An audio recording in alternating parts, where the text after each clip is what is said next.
Hey everybody, Robert here with AIO Integrations. We're back for kind of an extended version of our episode 2 of In the Queue. We're actually going to talk about the installation of Zorin OS 17. For those of you who don't know what that is, I published a shorter version, our In the Queue version for this week. Actually talked and we showed my installation on my laptop of Zorin OS 17 and the tools that I have for Microsoft Teams, Slack, Zoom, all the things I use, even went into some gaming aspects with Steam and went through an entire setup. And what I'm going to do today is I did not cover installation though, and that's what we're covering today. So I use VMware to do virtualization. And I've set up an instance with 8 gigs of RAM, 2 processors, and 128 gig drive. So we are going to be running in virtualization. Sometimes it causes some slight delays as we run through install, but I'm going to run through the installation process, show you how to install this. First, we're going to run it from the installation media and use that. And then we're going to, go through the installation process itself, boot it up, and show you how to start getting your software installed and running. So first of all, let's talk about how to get Zorin. So let's go ahead and let's just go to a screen here and let's go to zorinos.com. And you're going to see different versions. You're going to see some screenshots, download it, and there are actual 3 versions. There's a pro version, which you can pay for, which is the version I have, and I did decide to pay for it, mainly because I really like the way it looks and feels. And I actually use it as my mainstream OS on my personal laptop. So I actually love it. I've never had to use support before because it just works. But I love all the extras it comes bundled with. And that's really not a lot of money for what you get in the fact that it includes support from the creator. Now, there's 2 versions here that we're going to talk about today. Lite is for computers that I consider to be over 5 years old. These are older computers, lower RAM, 4 gigs or less, older hardware. This is just a lighter version of this that runs better on those types of PCs, and you have most of the same options. It's just optimized for that older hardware. Or is the same thing as the Pro version, but with less extras. But it is the same exact product. So I would download the free one, save it to your hard drive. It'll download an ISO. You want to save that ISO, and you can burn it to either a USB stick, which you can boot from, or a CD-ROM. Now, I think it's too big for a CD-ROM DVD. You'd have to go look. I think it's better fitted for a USB stick. I think you can get any 32 gig or above USB stick and just burn it to them. They're relatively very cheap, probably cheaper than the CD-ROM media is or the DVD-ROM media is. And you would be able to, if you decide to reuse it, you can just format it and reuse it again. But use this version, the core version. I'm going to recommend you start with this first and see if it is the nicer, more polished version, see if it works well for you. If you are having issues with your hardware, you can always go down and use the Lite version. So let's go ahead and download that, and you're just going to click download. You're going to go grab this. They do want you can just skip to the download right there, and you can download it and put it in your folder, and you can see it's grabbing that right now. So when that's done, I'm going to go ahead and kill it because I've already got it. So we're going to go ahead and kill that. What you want to do now is we are going to put that in our drive. We're going to reboot our system, and we're going to hold down the F12 key. When the computer starts to come up, press and hold F12. That is an alternate boot menu. It will pull up a list of boot options. One of those will be your installable media. And when you boot to it, it will look like this. So let's go ahead and boot in, and we will show you what that looks like. So you can see I'm booting. It's going to look like this. You just want to hit enter and let it do its thing. It will go in, it will first check the media and make sure that the media is good and ensure that it's not been corrupted or not completely, not downloaded incompletely. This takes maybe a couple of minutes. It's not a long time, but I highly suggest you go ahead and go through it. Now, I have actually done mine, so I could skip it, but I'm just going to go ahead and let it complete. I want you to see the real time involved with this. So just pardon my silence as we go through this, and we will jump to the next part. Now, this does work on Macs as well as PCs. All the Intel-based Macs, it works fine on. I would not, if you have like one of the newer M.1, or M2, M1 chips, I would not try it. I'm not sure it works on that yet. You can boot to it, try it, see if it works, but I would highly suggest that you stick to just the Intel based Mac for this type of system. Now, I mentioned that I use this mainstream. I've used it for since it came out. I actually switched from my stock Ubuntu 2310, which is what I've been using up till then, and I think it has more polish than that. I think it's a step above 2310. Now, the new version that's coming out, which I believe is going to be 24.04, is going to be a long term release, which will be out in a few months. I think it's in April. That version is actually going to be a real big step forward. I believe they're going to an immutable version, which means the programs and the things you install will be totally separate from the operating system, and it will be harder to change or corrupt those things, much safer version. And usually what happens is, since this is an Ubuntu based desktop, it's based on that, is when they switch to the new long-term version, this version will get updated to a 0.1 or a 0.2 version that will include that new base. And so you'll get those new upgrade options. And this has a direct upgrade path from one version to the other. In other words, if you had 16, there's actually a icon you can click to, and I'll show you what it looks like. You can actually use that icon to upgrade to the next version, so you don't have to start from scratch and reinstall your programs and move all back up all your stuff. It's actually really great. So in this option here, we're going to pick to try Zorin OS instead. And this is mainly just so we can see what it looks like. We can make sure all our hardware works on it, our sound. Obviously, we know our sound works, but we want to make sure all our hardware works. So it's going to default to this kind of Windows 10 look. And now you can change all that. We'll do that later. But all we want to do, we want to make sure our sound works, which we know it does. We've already put, there we go. We got a beep there. This is a screenshot utility. We are connected to the network, so we know our network's working. We can actually change power modes. We can in this mode, but after we get it installed, we can change between power saver, balanced, or performance, which is really nice. We can also change between dark and light modes. So I like this dark mode. I always have. I don't know why. I just like dark mode better. So we're going to go ahead and do an install on it. I already have tested my hardware. I know it works. So let's go ahead and run the installer. The first thing we're going to go through is our language. Then we are going to pick our keyboard layout. I'm going to leave these to the defaults as they are correct.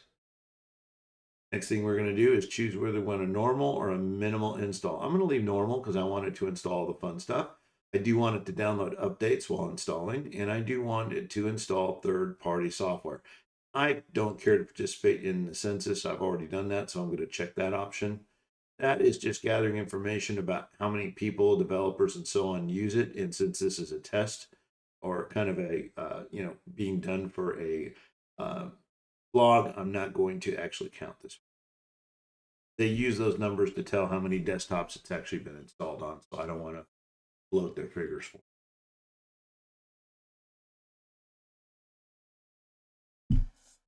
Now you can see it automatically adjusted my screen. I didn't have to do that. It actually saw that I had a 1080 screen and adjusted it for me. Now you have options. You can choose to install this alongside something else. So if you had Windows installed here, you could actually choose to do a dual boot, and it will let you install. It'll claim some of that disk space and allow you to have both on the system at the same time. Now, if you're never used Linux before, I wouldn't accept, probably advise you to do that. I would advise you to put this on a desktop that is not your production system until you get a chance to use it and like it. Now, if that's all you have and you've got your stuff backed up and you're prepared to take that, risk, I would go ahead and move forward this and do erase disk and install, which I'm just going to go ahead and do and let it do its thing. Now, advanced features, you can actually do disk encryption, whole disk encryption, and set an encryption key. That is really nice. So basically, when you boot up, it's going to ask you for your encryption key. You would type it in. You can see this is automatically detecting my time zone accurately. And you can put in that encryption key, and then it will say that it's been unlocked and you can get in. This is really nice because you can lock your entire disk. It means that if your laptop is ever stolen, something happens to it, they cannot access any of the data on it, no matter what, without your key or password. Very, very cool. And that is something that's supported in Linux by default. So we're going to go ahead and put my name in here. I'm going to leave it as this virtual. I'm just going to call it as Zorin 17. And I'm going to leave that the same. And let's just type in, give it a name.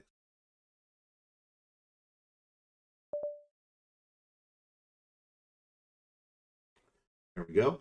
Now, I don't want to log in automatically. I want to require my password. So I'm going to leave that. And at this point, it is going to copy files and do its thing. Okay. So let's go ahead and I was going to pause this, but I just really want you to see how quick this is. It is literally, a few minutes. It's a little bit longer on a virtual machine, I think, because I'm recording on this actual machine at the same time. But for the most part, on a normal hard drive, this install process is under 5 minutes. It's very, very fast. We're done at this point. When we are done and it says it's finished, we can continue working in the live version, the test version, or we can simply reboot. It'll prompt us to unplug our USB drive and then hit enter. And at that point, you will be booting up in your brand new Zorin OS. So we will kind of go through that here in a minute. On mine, I'm going to shut it down because with VMware, I actually have to. Usually, you have to you have to go in and actually manually remove that. We'll try it and see if it does it, see if it ejects it. But typically, you have to remove that. You can see here we're about halfway done. It is going to, once it gets done installing, it is going to go look for updates, which takes a little bit longer to download and apply those updates. I like to do this because once it's done installing, I pretty much have the most up-to-date version. This is something where it differs from Windows. Windows says it updates, but I will tell you as an IT manager, as an IT pro, that we usually spend nearly an hour after installing a new system, unless we're imaging from something that's already been updated onto, sometimes we do images and we will do baseline images of an install based on something we've already updated. And that saves a lot of time. But if we're having to install the OS from scratch, it is usually at least another hour and several reboots later we have the machine updated. Sometimes two, depending on how old the installation media is. And you got to understand too, we also have to go through like Dell, HP, we have to go uninstall all the bloatware they put in, all the stuff we don't want. Games, marketing software, antivirus product that's just absolutely terrible, that's just Gaffy or Norton that's been included but free. Um, HP puts its own security product called Wolf Security on. First thing I do is take that stuff off. It's usually it does better than nothing, but I would truly recommend getting a real cybersecurity product for your machine. There's plenty of products out there that are, I'm not going to say plenty, I'm going to say probably half a dozen that are real cybersecurity products and actually have some financial protection included with them. And I am not putting LifeLock into that queue. Norton LifeLock is a terrible product. It's been hacked. It's exposed millions of customers already. So I would not use. It's funny because Norton owns LifeLock, if I recall correctly. They purchased it, and LifeLock is it's hard to lock somebody's or protect somebody's identity if you're using a inferior protection product at the PC level, which is what Norton is. So it's like asking for trouble. It's like walking up to the bully on the block and saying, "Hit me in the nose, please." I'm not a big fan of that product. And being in the industry, not many of us are. By the way, there's a big. I'm just going to clear up a couple things. There's big misconception that I'd use two or three products and that will help. Well, that's actually not. If you are using two or three security products on your computer, all you're doing is successfully slowing it down, and probably they will fight over control of the same files trying to do things. So I would definitely pick the one you want to use and use it. Do not augment it with others. Another misnomer is that VPNs protect you from viruses. That's not true.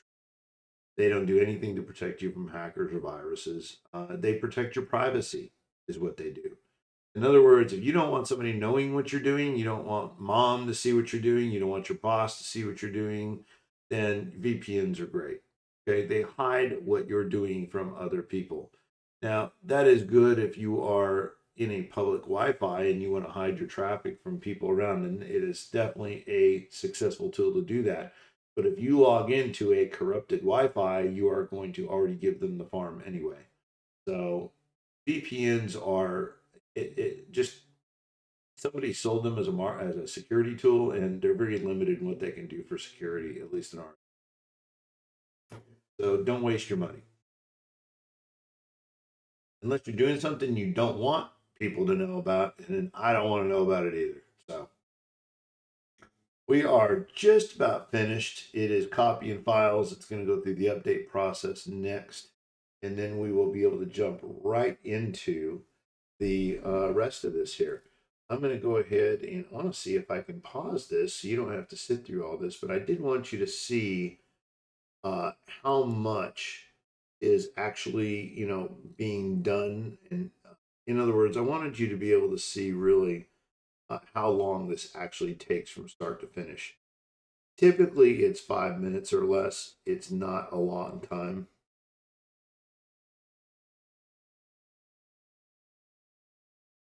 But let's go ahead and yeah, I'm going to go ahead and pause this for a second, and then we are going to, let's see. Oh, that's not what I thought it was. Sorry. I was going to pause this, but I don't think it's really going to actually give us a pause in what I was hoping. I wanted to actually pause the recording, but I believe, let's see what's going on here. What's nice is you can always expand this and what's going on.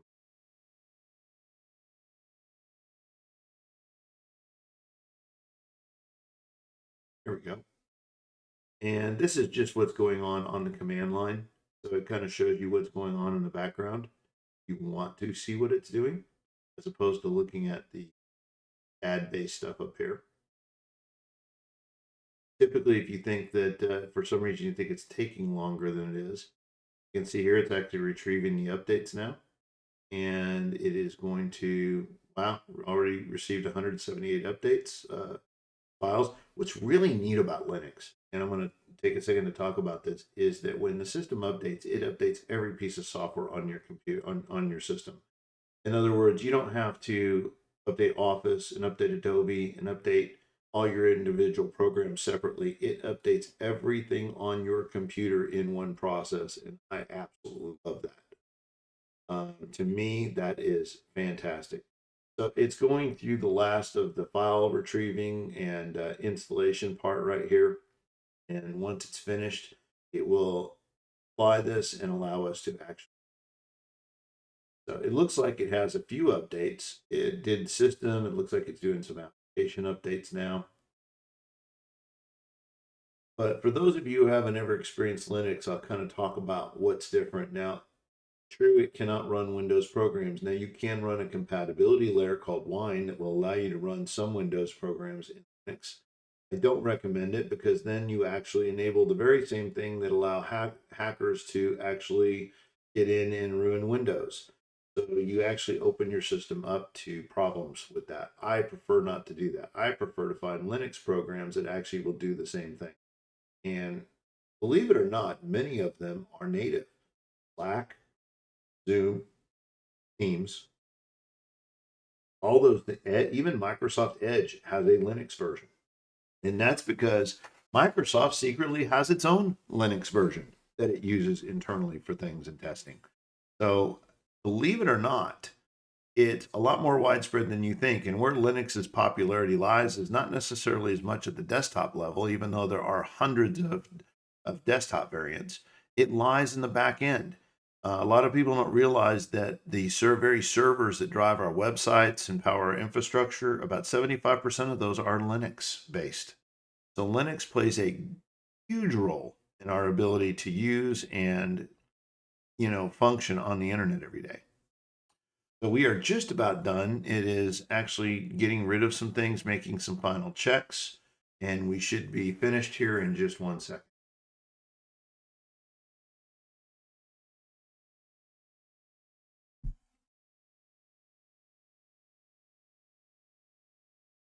What it's doing is removing some of the things it doesn't need, some of the language packs it doesn't need. But once those are gone, we will get flipped into a screen telling us that we are.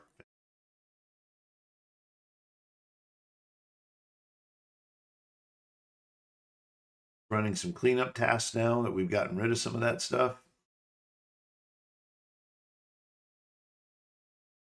Now, the process for Windows, installing Windows and installing anything is actually much easier. To me, the biggest, most pain in the butt operating system to install by far is Apple OS X.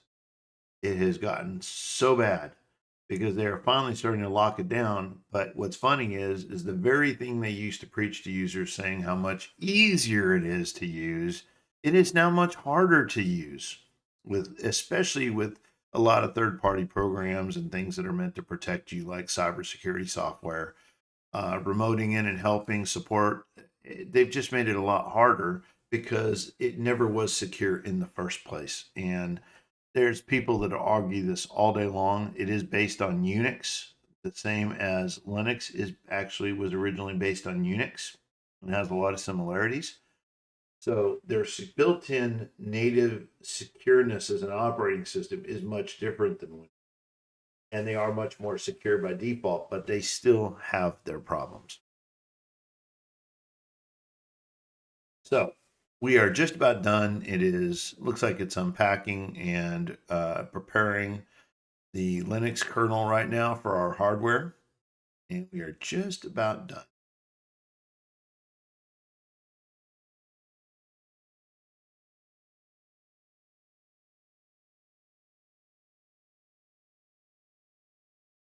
I always keep saying that we're just about done, but again, I am on virtualized hardware here, so it is taking a little bit longer.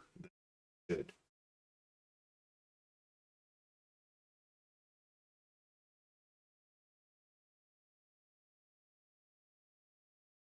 All right, this should be the final step, and I would just like to say lights, action, let's get going, but I'm afraid to do that because we'll probably get a step here. It'll take a few minutes longer. Let's see if we're lucky. I know you all are just tuned in and going, yeah, come on, this is really boring. I tell jokes, but I'm a terrible joke. I tell terrible jokes. Ask anybody I stream with. Absolutely hilarious. If there is a joke that you have never heard or will not make you laugh, I will find it. What's funny is I do finding all the fail videos. I am hooked on fail videos. Oh my lord. Those things are why people put these things on film to get views. It looks like they're trying to kill themselves, but I will tell you, I don't know how some of the people survive their own fail videos and live to tell about it another day. All right. Copying installation logs. We should be pretty close to the finish line. There we go. All right, so we're going to go ahead and restart now. Actually, I'm going to eject this disk because I know it's going to do it anyway. So I'm going to hit continue testing. I'm going to go ahead and power this off, and we're going to eject that disk manually. I'm going to power off, and I will go back to a desktop here for a second so I can go in and adjust these settings and get rid of that installation CD. Normally, you just hit enter here and you're done, and you can reboot into your new OS, but it doesn't let you do that in virtualized environments. I have to actually go in and I have to tell it to get rid of it. Go in there real quick, and we are going to get rid of that. There we go. And we will go ahead and install this, or not install it, but run it. There we go. So here we are booting up our Zorin OS for the very first time.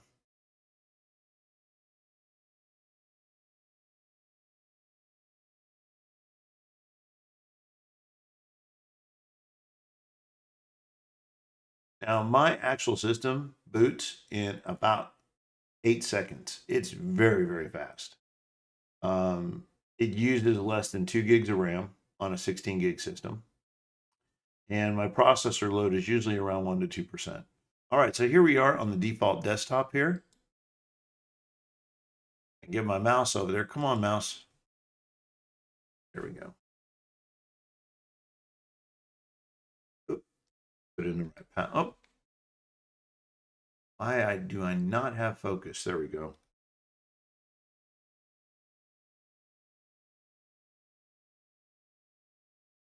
All right, so we are logging into this for the first time. And like I said, I like kind of like some of these blur features. This is our default desktop. It remembered my resolution, and we're going to be welcome to this nice little welcome screen. We're going to start the tour, and this is nice to take because it kind of gets you set up with your system. So it's telling you where your applications are, and this is set up like Windows 10 with your applications and your shortcuts here. So this is very similar. We're going to go to the appearance manager, and we're going to change it to the way, let's make it the way I like it. Okay. We're going to launch the appearance manager, and I happen to like this layout right here. If I want to make it like Windows 10 or 11, I can do that. And I have my little start stuff here. They also have a version that looks like, where is it? Windows, kind of more like Windows XP, or I think that's Windows 10. One of these is like more of a Windows. I think that's Windows 7. This is more of a Windows 10 layout, where it's a little bit smaller, not quite as thick.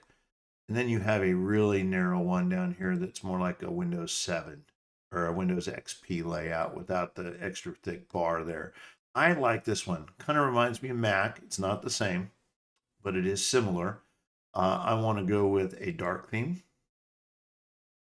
I like this little purple, as you guys know. On my effects, I'm going to enable jelly mode and my spatial switcher. I like these buttons on the right, and I'm going to activate tiling, and I even want to play with my dash settings a little bit. So on my dash settings, I'm going to go across up here, and I'm going to say behave on my appearance. I want to shrink it, and I like to make it a little rounded. All right, so I've got that the way I want it. My desktop, I like to see my, looks like we have some updates to install, and I'll show you how that works in a minute. So I want to show my home button. And that's about it. So I'm done with this. Now I can go and hit next on this, and I have already installed VMware for Tools is installed by default. If I go in and do this, it'll already tell me it's already done. I know because I've done it before. So it sensed that I was inside a virtual machine and brought this up. That is not a normal step. Now, connecting your online accounts, if you do this, it will allow you to connect your Google account, Microsoft account, other types of accounts, mail accounts, and you can integrate those right into the system. I'm not going to do that in today's demo, but you can do that. Zorin Connect, very cool. This allows you to connect your Android phone. I don't know if they have it for Apple or not. I haven't checked lately, but this allows you to connect your Android phone to your desktop and allows you to do file transfers and things like that between your phone and your computer, which is really nice. You can also reply to messages and things like that. It basically lets you use your phone like from a remote control. You can actually remote control your computer from your phone. It's very cool what you can do. I've never really explored all these functions because I really don't like to do that. Not one of those people that welcomes that kind of integration to that degree.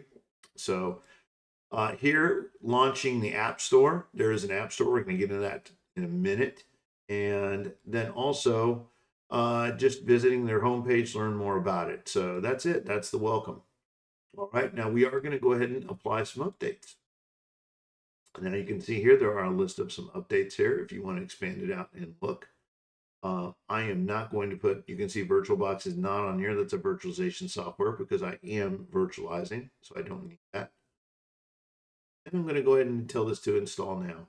And if you want to see what it's doing, you can just kind of expand the details here and you can kind of see what's going on in the background. Some people just like the progress bar.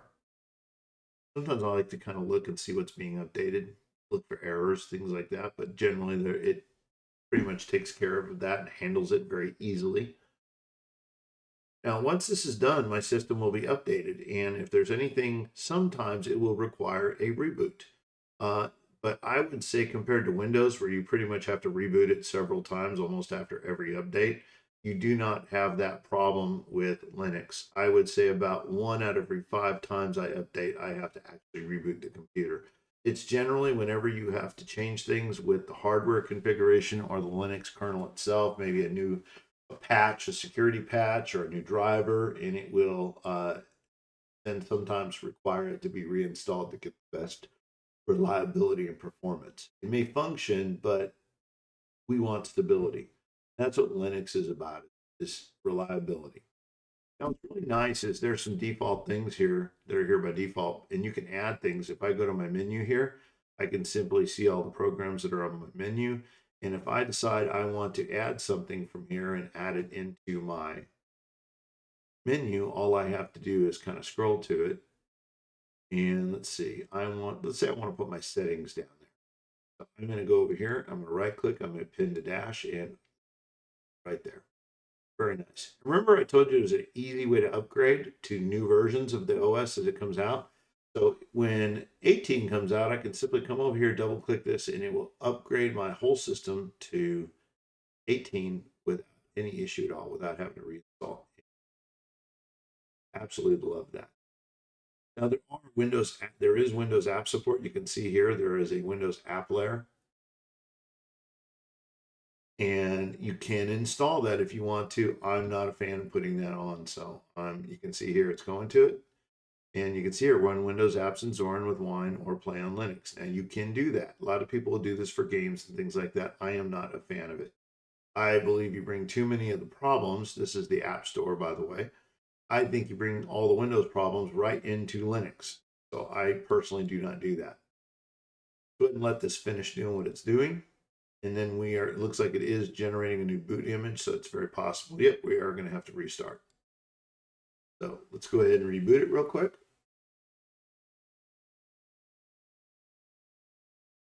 You can see here, this is, considering I'm in a virtualized product, it's actually very snappy. It runs very well. My laptop, my boot shutdown times, the way it functions, it's snappy. It's very snappy, very lively, and I absolutely love it. So it looks like it did play with the display drivers, maybe a new display driver that was installed. So let's go ahead and log in. And let's see if we get our full screen back, or if we're going to have to go. Yep, there we go. Okay, so it obviously installed a new display driver, so I'm going to go in here and change my display settings to back to where they were, so they're updated. We're going to go keep changes and back to where I should. Now, I'm going to go ahead and change my background. It does include some nice little backgrounds in here. This is what I personally run on my desktop itself. But if you like something a little more colorful, a lot of people, you can run this right here. And you can see here now I have Firefox installed by default. Okay. So I can actually access my programs here, and you can see that as my web browser. I have a slew of other programs here, Office, things like that. Now, Handbrake is installed by default, which is a nice video conversion product. So what we're going to do here is we're going to talk about some things that you're going to want to install on your system. Let's go to the application installer. And I don't know about you, but I am a Chrome user. So I'm just going to go to the search over here, and I am going to type in, look at that, Chrome right there. All that, have it on my system. So this is the installation process, my friends. Very, very easy and simple. So I now have Chrome. Okay. And when it finishes with this, now I don't have to wait. If I want to go install some other things, like let's say that I am a gamer and I want to put on Discord. rather than go explore and try and find things this way and find the right icons, I like to use the search feature and just kind of go look for what I'm looking for. There's Discord, and we are going to install that. This one will require my password. That's okay, because this is coming from Snap. So this uses 3 different types of installation sources: Snaps, Flatpaks, and the Ubuntu libraries. So it actually lets us get the best of every world. There are, for instance, Ubuntu by default does not embrace, they embrace Snap, they don't embrace Flatpak. Linux Mint and some others embrace Flatpak and not Snap.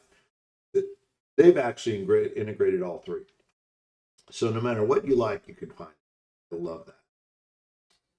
So let's say we want to go find, I use Skype to talk to my friends. Okay, there is Skype. Give it a second to search because it is installing in the background. And for those of you who want to know, there are native games for Linux. There are several. You could install Steam.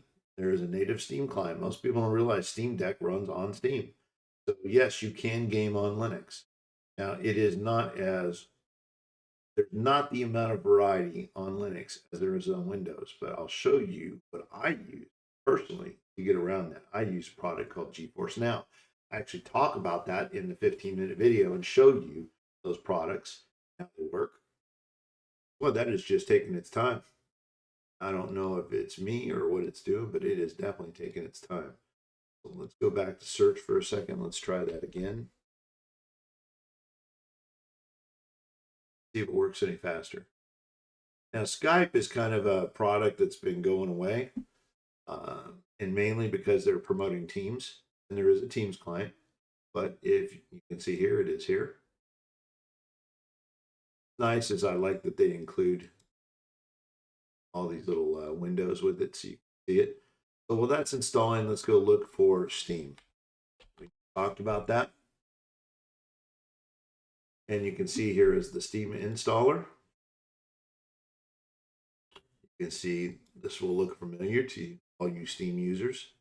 We're just going to install Steam. This is coming from the Zorin sources, so we're going to put in our password again. Signify we are who we are. We have those privileges, and it will install Steam.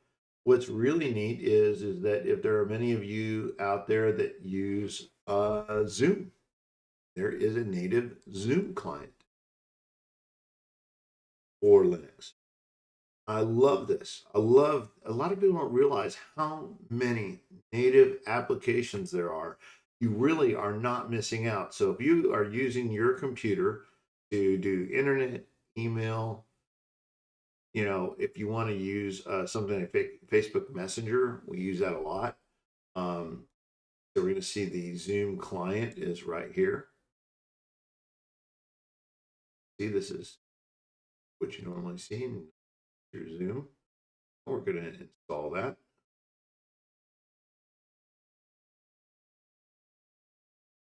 Right.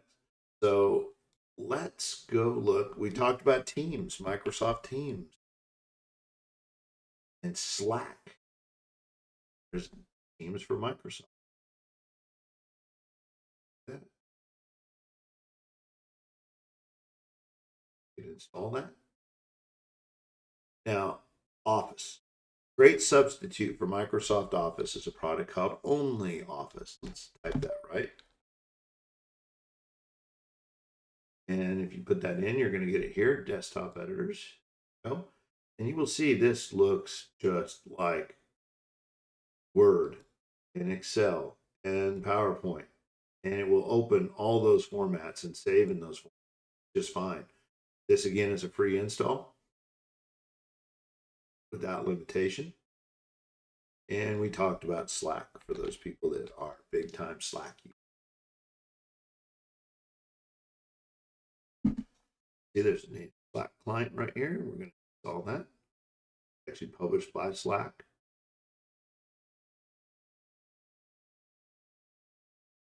All right, so we covered some things. Oh, let me give you something to find for email.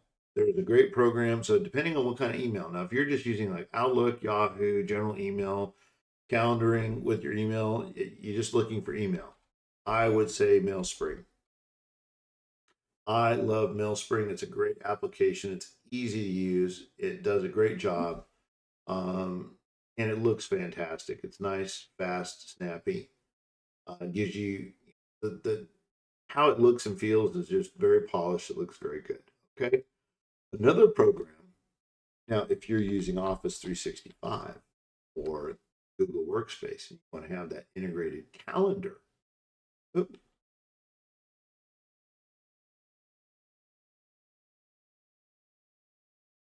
and you want to have that integrated calendar where you can do your calendar, your tasks, your contacts, all that synced out. What you're going to look for is a program called Bluemail. And this is pretty much a Outlook equivalent. I do not like Evolution, can't stand it. Does not work well with Office without a lot of creating application tokens and a lot of crap.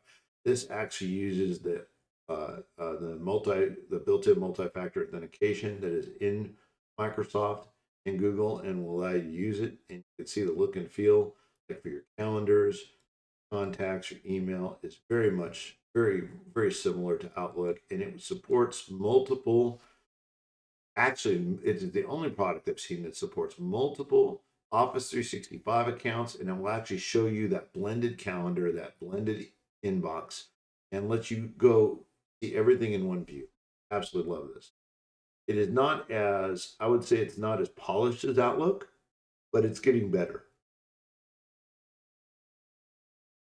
So we've covered email. We've covered, if you want music, let's talk about music and video and photographs, which a lot of people do. So for music, I like a program called Lollipop.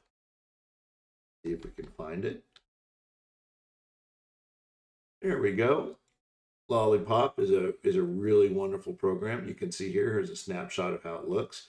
It is basically, to me, this is like the iTunes for Linux. It is wonderful. I love it. It gets the screen art. It organizes very well. It plays very well. Um, for those of you who are Pandora users and love Pandora or Spotify, there is a native Spotify. So those of you like Spotify, there's a native Spotify client. Look familiar? You can install that. And for those of you who like Pandora, there is a client called Pithos. It allows you to log into your free and premium accounts, and you can find your playlists and play your playlists. It's very light, easy to use. I have a paid subscription for it, so I can tell you I use it a lot. Laptop when I travel. So we covered music. We have covered there's a built-in video player. VLC is already on here, so you have video covered. Um, Photos, built-in browsing, things like that. There is a program, if you have OneDrive, the Dropbox, by the way, Dropbox is native. A lot of people have asked me about cloud storage. So if you are a Dropbox fan, is a native Dropbox client just here. Install. And this works just like the Windows version of. All right. So there is also, I'm going to see if it's on here, OneDrive. There is a program called OneDriver that I use, and I don't know if this shows the OneDrive client for Linux, and I don't know if this is a GUI version. I don't think it is. This is the CLI version. So this is the command line version, right? And you can see here it supports OneDrive, OneDrive for Business, OneDrive for Office 365, SharePoint drives, all that. You can install that. It works just fine. There is actually a OneDrive Debian download. You can go look for that if you want, but it is called OneDriver.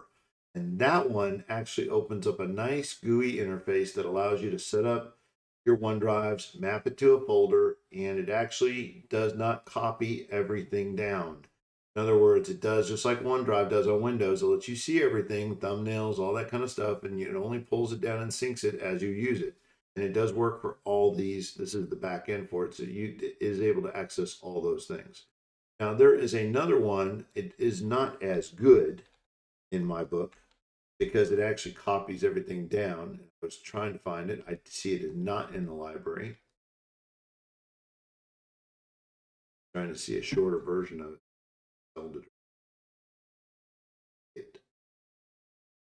Nope, I don't see it. So also a lot of fun things for kid. There's native games built in, but if you want to go in and explore, you're going to see some play options here, and there's editor choice for games.